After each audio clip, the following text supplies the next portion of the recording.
So, some people have asked for a cooking video, so why not? I'm going to spend the day on the beach at the lake tomorrow, and I want to make sure I have some good stuff. So I'm going to make strawberry cheesecake pudding shots, okay?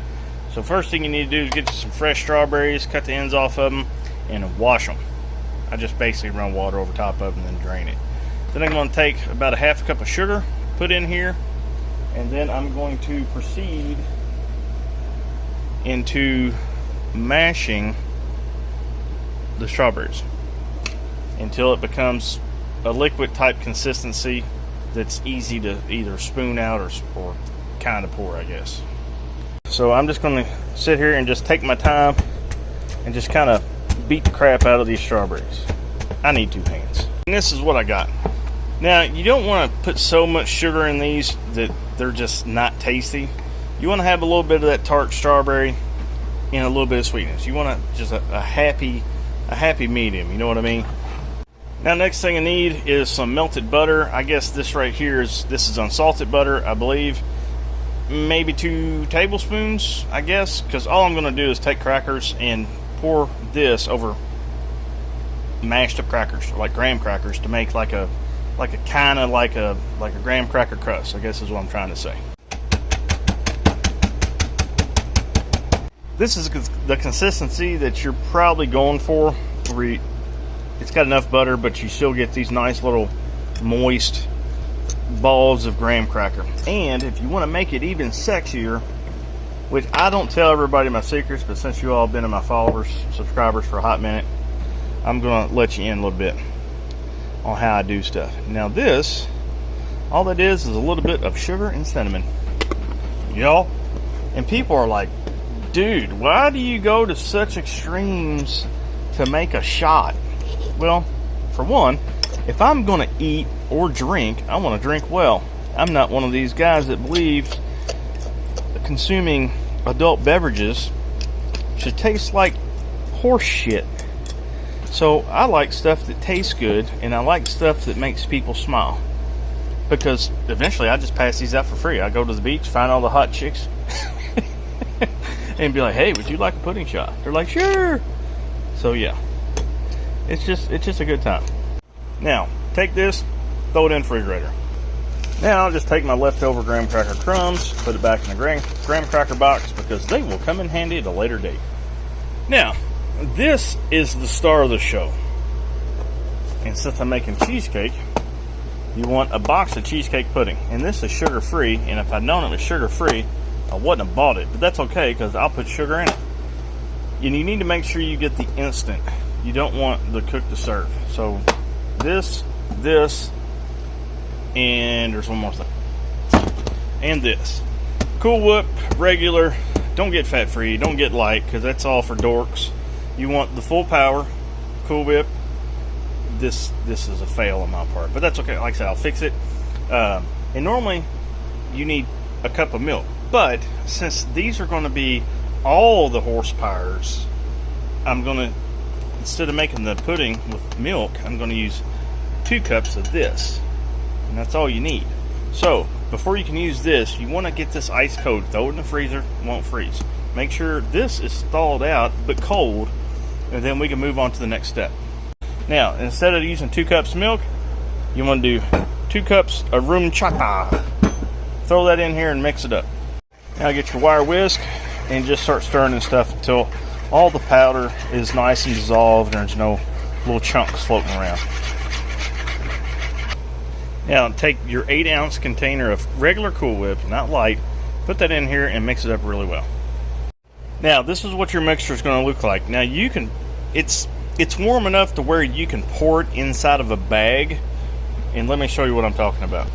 Okay, what I have here is a 1-gallon Ziploc freezer bag, and what you want to do is you want to pour that mixture in this bag and then throw it back in the refrigerator for, I don't know, 10 minutes or so.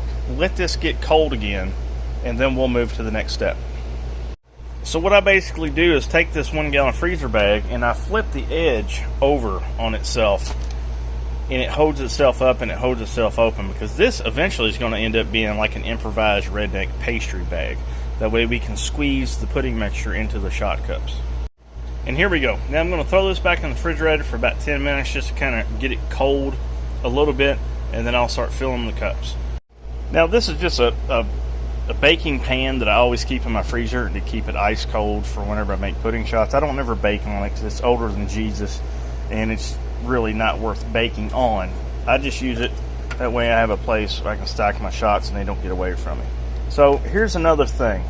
When you don't go to Walmart or a big box store and buy their shot cups, because chances are, one, they're probably going to be out, and two, they're going to be expensive. Just go to Amazon and buy you like 500 of them and have them on hand. Make sure you get the name brand ones. Don't get, you know, like the cheapo Chinese ones, because the lids don't never seal very good on them. So now I like to get the 2-ounce cups. These are the condiment cups, like where you like put ketchup and stuff in them.